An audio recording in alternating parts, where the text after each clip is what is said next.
Hola, hola, ¿cómo les va a todos? Bueno, espero que súper bien. Escúchenme, tengo ganas de que juguemos con unos sonidos, adivinar unos sonidos de animalitos. ¿Qué les parece? A ver si vemos cómo están esas orejas. Le doy cuerda a una, le doy cuerda a la otra oreja. A ver, ¿empezamos? ¿Están listos? Vamos, ya. ¿Qué es ese animal? Muy bien, es un gato. ¿Estás listo para el próximo?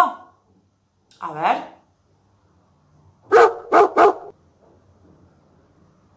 Eso, muy bien, es un perrito. Seguro que ustedes un montón tienen perritos. Yo también tengo. El mío se llama Bruno. Un día se los voy a presentar. A ver este. Ay, ella vive en el campo, claro. Muy bien, ¿qué es? Una vaquita. A ver, ¿uno más? ¿Jugamos con uno más? A ver.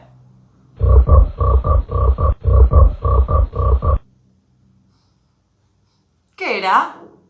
Eso, buenísimo. Una rana. ¿Vamos con el último? Este me da un poquitito de miedo. A ver. A ver.